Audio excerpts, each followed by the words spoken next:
Okey, Assalamualaikum warahmatullahi wabarakatuh dan salam sejahtera. Untuk kelas hari ini, kita nak belajar penyesuaian struktur tiub tapis dan sel rakan dengan pengangkutan bahan organik. Yang ni ya. Ini.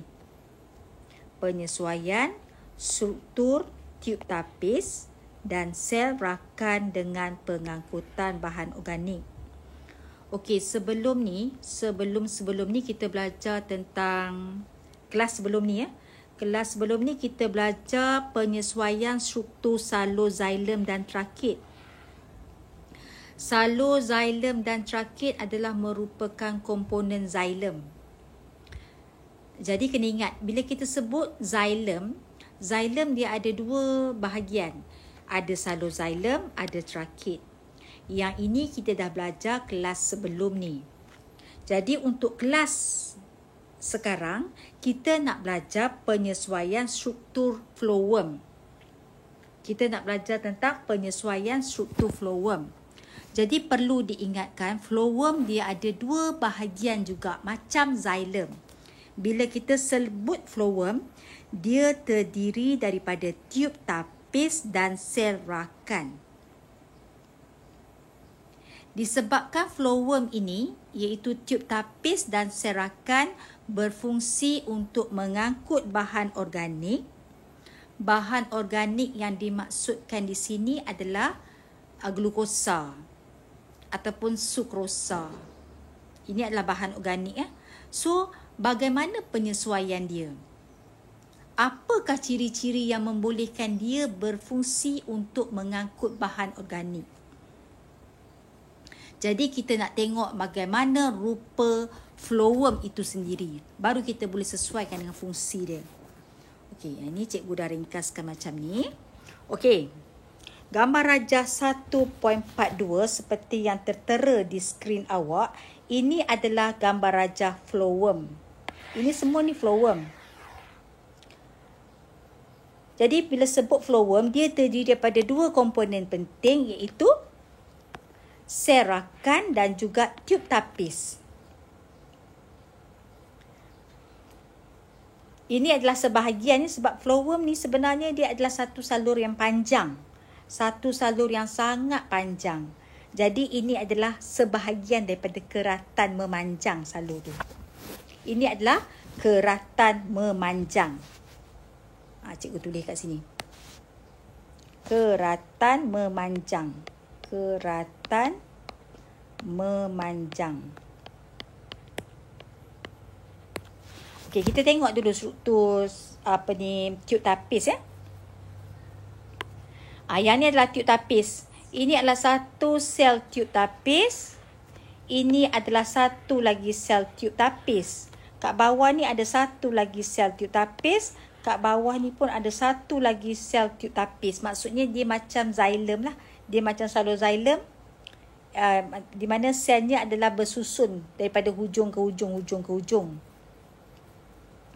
Dan setiap tiub tapis di tepinya ada satu sel yang namanya sel rakan. Setiap tiub tapis di tepinya ada satu lagi sel yang namanya sel rakan. Satu tiub tapis, satu sel rakan, satu tiub tapis, satu sel rakan. Jadi kita nak tengok lah. Okey. Dalam sel rakan ini, sel rakan ni namanya sel rakan. Dalam ni macam biasa, dia adalah komponen-komponen sel yang lain. Dia ada ribosom, ada jalinan endoplasma, ada lysosom, ada mitokondria, ada macam-macam. Jadi dekat gambar rajah ini, di-highlightkan nukleus. Satu sel mesti ada nukleus kan? Semua sel ada nukleus. Ada nukleus dan juga ada banyak mitokondria. Ini adalah keistimewaan sel rakan. Sel rakan dia mempunyai sangat banyak dengan mitokondria. Bila kita sebut mitokondria, kita automatik kita kaitkan dengan penghasilan tenaga. Kalau sel tu banyak mitokondria, maksudnya sel itu dapat banyak menghasilkan tenaga. Tengok serakan yang bawah ni pun banyak mitokondria. Banyak mitokondria. Dia berbeza daripada sel-sel yang lain sebab dia ada banyak mitokondria. Satu lagi sel yang kita tahu sangat banyak dengan mitokondria adalah sel sperma. Sperma. Banyak sangat mitokondria. Sebab tu sperma tu aktif bergerak. Okey, ini serba sikit tentang serakan ya. Dan serakan ni dia akan duduk dekat dengan sel tapis. Okey. Tiub tapis. Kita tengok tiub tapis. Tiub tapis ini, dia adalah satu sel yang hidup. Kita tengok dalam buku teks ni. Tulis kat sini. Tidak seperti tisu xilem, tisu phloem merupakan sel hidup kerana dia ada cytoplasma. Sebelum ni kita belajar salur xilem adalah merupakan sel yang mati. Tetapi berbeza dengan sel phloem, iaitu tiub tapis, dia adalah sel hidup. Sebab tu dia ada cytoplasma. Sebab dia ada cytoplasma, kita definisikan dia sebagai sel hidup. Okay. Bagaimana cytoplasma tiub tapis ini? Okay. Cytoplasma tiub tapis adalah dalam bentuk berbenang. Ni berbenang ni. Yang warna biru tu cytoplasma dia. Dia tak padat. Cytoplasma dia tak padat. Cytoplasmanya dalam bentuk berbenang. Kalau yang kita belajar sebelum ni, okay, saya lukiskan ya, cikgu lukiskan sel yang biasa ya. Kan sebelum ni kita belajar kan, saya lukis ni ada dinding sel. Ini adalah nukleus. Ini adalah vakul. Ini cytoplasma. Selalu kan kita lukis macam ni kan. Ini cytoplasma kan. Ini sel tumbuhan yang biasa. Ini adalah sel tumbuhan yang biasa. Cytoplasma kan semua orang akan lukis macam ni kan. Ini cytoplasma. Tetapi tiub tapis ini cytoplasmanya lain macam sikit. Cytoplasma dia dalam bentuk benang. Jadi yang warna biru ni adalah dalam bentuk benang. Cytoplasma dia dalam bentuk benang.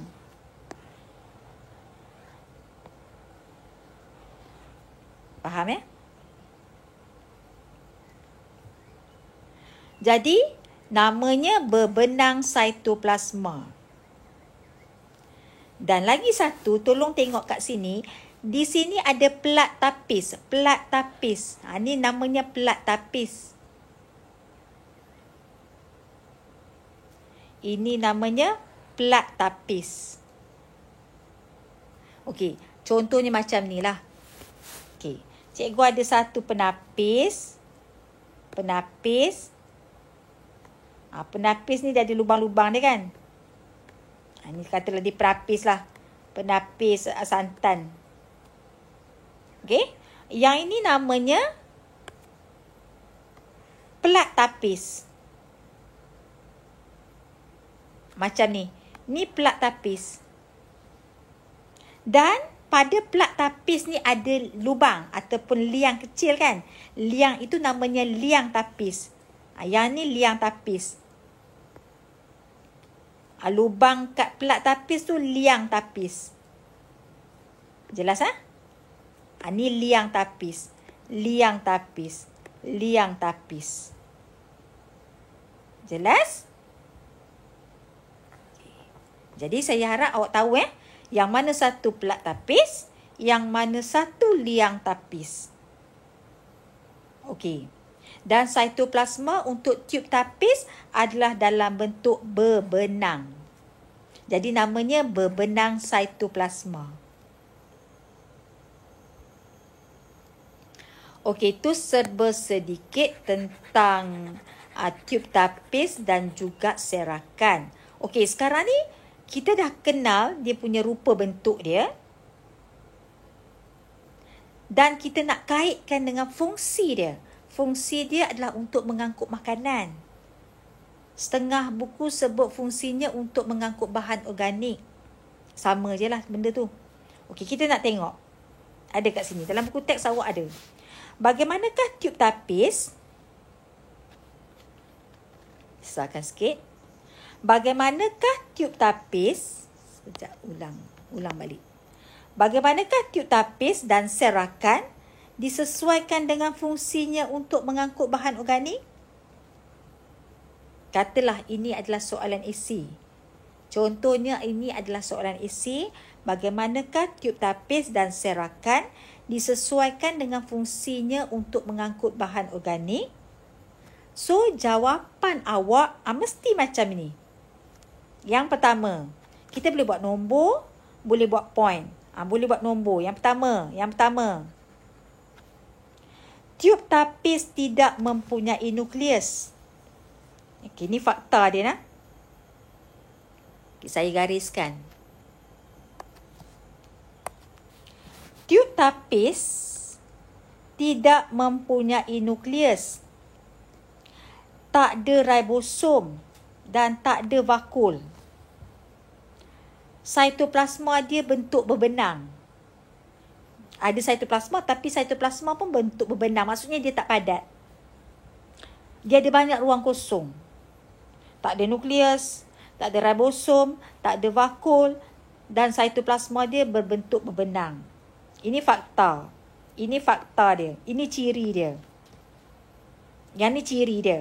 So, bila ciri dia macam ni, penerangan dia, ini membolehkan, penerangan dia cikgu buat warna biru. Ini membolehkan sukrosa ataupun nutrien ataupun bahan organik melalui tiub tapis dengan lebih mudah. Yang warna biru tu penerangan, yang warna merah tu fakta. Setiap fakta mesti ada penerangan. Jadi kalau exam, awak tulis macam ni, awak layak dapat 2 markah. Macam ni lah cara nak tulis esei. Okay? Bila dia tak ada nukleus, dia tak ada ribosom, dia tak ada vakul dan dia ada sitoplasma dalam berbentuk berbenang, maksudnya dia ada banyak rongga kosong. Ni, dia ada banyak rongga kosong ni. Banyak rongga kosong. Bila banyak rongga kosong, sukrosa tu senang nak lalu. Dia tak padat. Jelas? Macam dalam satu bilik. Dalam bilik tu tak ramai orang. Bila tak ramai orang, banyak ruang kosong. Jadi awak nak lalu tu senang. Berbanding dengan satu bilik yang padat dengan padat dengan manusia. Jadi awak nak lalu susah kan? So umpama macam tu lah plat tapis ni. Okey, yang kedua. Ini yang pertama. Ini yang kedua. Di kedua-dua hujung tiub tapis terdapat plat tapis. Okey, kita buat warna merah. Warna merah tu fakta. Di kedua-dua hujung tiub tapis terdapat plat tapis yang mempunyai liang tapis. Ini fakta.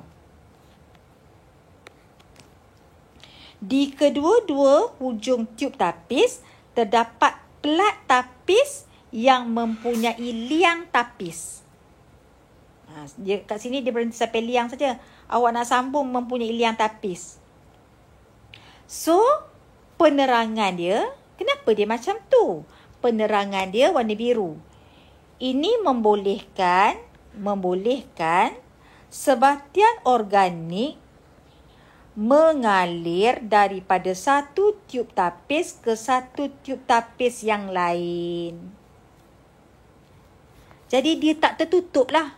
Ni ujung ni dia tak tertutup. Kalau tertutup macam ni, macam mana bahan makanan nak lalu daripada satu dinding ke satu dinding, daripada satu tiub tapis ke satu tiub tapis kalau tertutup ruang ni? Jadi hujung satu sel tiub tapis, hujungnya tu ada plat tapis. Dan plat tapis tu pula ada liang tapis. Bila ada liang tapis, nutrien tadi boleh lalu daripada satu tiub tapis ke satu tiub tapis yang lain. Ada pintu lah, boleh lalu lah. Kat sini pun awak dah layak dapat 2 markah. Dah 4 dah markah. Okey. Ciri yang ketiga. Kita tengok fakta yang ketiga yang kita buat. Okey.